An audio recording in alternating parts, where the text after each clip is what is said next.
go, Adam. It's good. No huddle? Okay. Keep this as quick and easy as you want it. Let's go. You got to answer the questions, though. Yes. So I'm going to have to ask you 3 times until you fall for it. For my, we need an update on Jarvis Landry. Like, when did that surface? And Really this morning. This morning just had some swelling. So we just, we're just careful with what he was doing today. And, we feel good that we'll be ready to go on Sunday. If he is not the slot receiver, what is your contingency? We have kind of plans for if we ever lose a guy and how we move guys around. So, I'm not going to sit here and give you the exact game plan, but we've prepared for if one guy ever went down, what we were going to do, how we'd shuffle things around. With Jakeem, I know he worked in the slot last year. How much has he retained of that stuff? These guys, the way that they've trained, really, they learn more concepts than really letters. So for us, if we were really worried about a letter, we'd be able to formation things the way we need to do it to get guys where we need them. What's your kind of instruction or approach with Jay as far as just dealing with pressure in the backfield? And obviously, San Diego's got some guys up front. He's been good. The year that I was with him, he had a pretty good feel for things when things started collapsing, of either getting out, getting rid of the ball, or taking a sack if it's just one of those situations where you have nowhere to go. I know Philly was a good experience for us to have just because, we had a couple situations. One, I think that would have been really hard for anybody to really feel, that guy come around the edge as fast as he did. And it's a little bit of a learning, kind of getting reacquainted with, how we need to play, when you do want to take a sack, when you can throw it away, things like that. So I do feel good where we're at right now. He's a lot of practice time, and then he played enough in preseason to know, the right thing to do. On that note, just observationally, you probably have the actual data, but observationally, in the past, it seems like Jarvis has been kind of the emergency outlet in those situations for Ryan or Matt.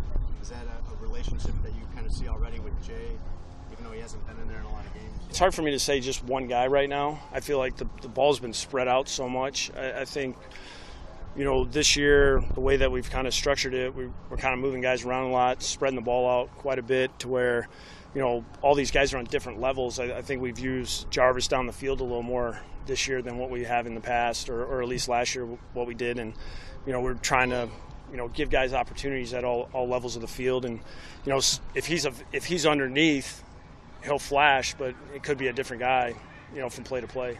How ready are you for Sunday to finally get it together? I think it's just, we know we prepared for a week and, ready to go for the game. Last week we were preparing, and then, it wasn't there, so it's it'll be exciting for our guys to just finally stop practicing and play a game.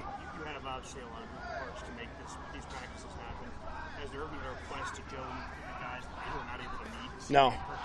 Nope. Well, the way that our operations, equipment staff, training staff, I don't think I've ever heard the word no. So these guys move quickly and they get things done, at an extreme rate. Really, this getting put together as fast as it did, and how efficient it's been, and what's been available to our players and coaches and everybody that's really been out here has really been unbelievable. Has there been any limitation as to what you can do this week, practice-wise? No. That's good. When you think about arm strength, the throwers you have on your team, where do you rank Clyde Christensen among those? Probably second. I think he's got a stronger arm than Ryan and Matt. If we're talking about in a 7-yard radius. Only one throw. Only got to make one throw. He's not good. I don't know. It depends how loose he is. But I know if you're within 7 yards, that thing's coming at you pretty fast. With the tackle situation and as much pressure as Ingram and Bosa and how they move, do you have to help these tackles? I think every play, it's different from play to play, down in distance. It's really going to be about, how balanced are we? If we want to make this a throwing fest, those two guys are going to cause you issues. You have to do a good job running the football. You got to be efficient in your passing game. You can't stand back there and hold on the ball forever because they're not going to let you. Those two guys are coming, and they're relentless, and the pursuit after the ball is thrown down the field is really remarkable. They've really put a lot of good things on tape last week, and we just have to make sure that we do a good job, get them covered up, get the ball out on time, get open fast. When we're running the ball, same thing, getting guys covered up, letting Jay hit the holes, whatever's there, and be efficient in our running game because, if they make you one-dimensional, it could be problematic. Final question for me in regards to the hurry-up offense. When you do that, at what point can you begin communicating with Jay, and how many things do you relate to him? Really, when the play before is over and that shot clock starts going, you're supposed to be able to click in. Doesn't always work that way. And then at 15, they cut you off. So, Jay always says I talk too much, but I don't care. He can deal with it. Seems like he kind of takes smart little jabs at you, but he's fully free to say what he pleases to you. Yeah, I always kind of tell him he gets away with it a little bit because, played well for me in 2015. So we have a good relationship. We've known each other for 10 years. That's kind of how it is though in our meeting room. I mean, I'm as likely to get ripped on as anybody else. So we got good things going on in that offensive meeting room. You are free. All right. That's Adam. Appreciate Thanks it. for treating my questions with seriousness. You might have heard rumblings about it.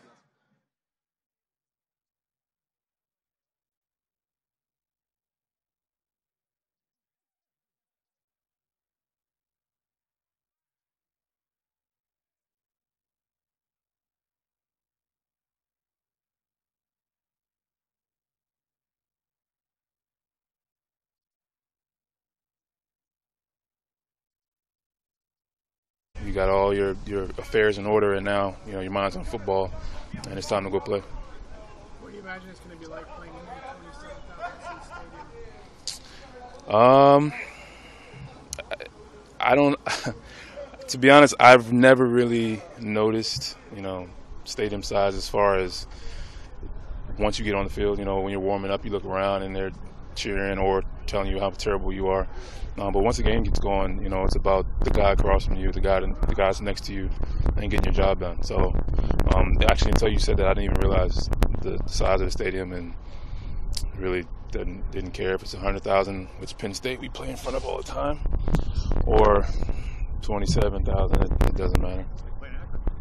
Yeah, we're playing. We already played them, didn't we? 100 and. Yeah, 52-0, I think it was. Tell Jason if you see him. With this defense, so much was made about stopping the run last year. I mean, franchise record 2,200 and something yards allowed. What makes you convinced that this year will be different in terms of the run? Well, I think, the guys that we have, for the most part, we've got a lot of guys returning, but we've obviously made some key additions to the roster as far as the guys on the defense side of the ball. I think those guys will help, but also I think, being able to key in on your responsibility over the past 6 weeks or 12 weeks or however long you want to consider it to be, those are the things that are going to make or break you, and up to this point, I think, the guys are all taking accountability as far as, all right, this is my gap, that's your gap. We're trusting each other and building that relationship where, we can make that wall that you need to be considerable force in stopping the run.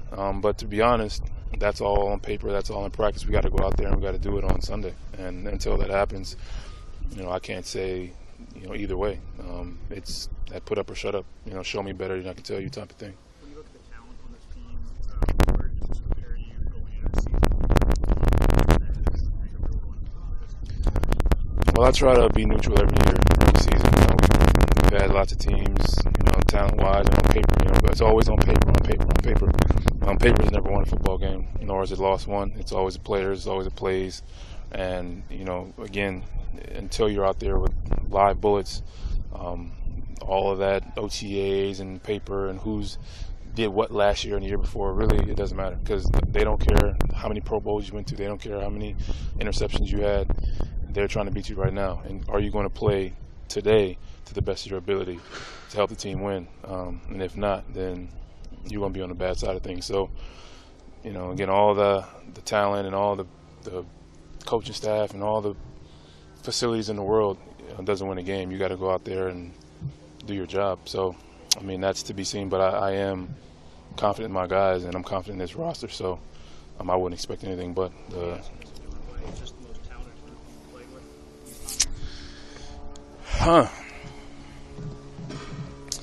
I guess it'd probably be one of the most experienced groups I've ever played with.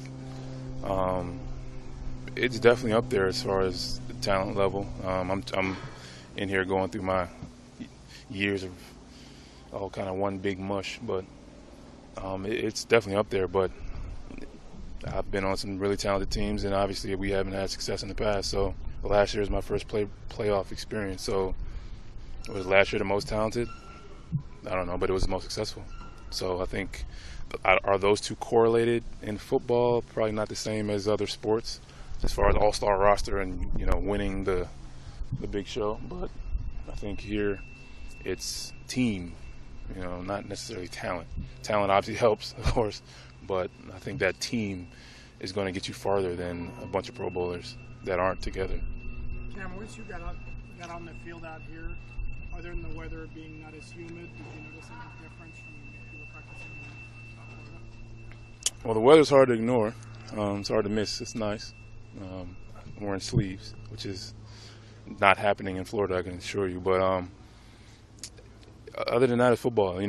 Once you kind of shake off that novelty, that surprise, and you go out there, it's a football field, it's 100 yards, and you got to go out there, put your hand in the dirt, and get after your work. So to me, it was just another day at the office, just a different location.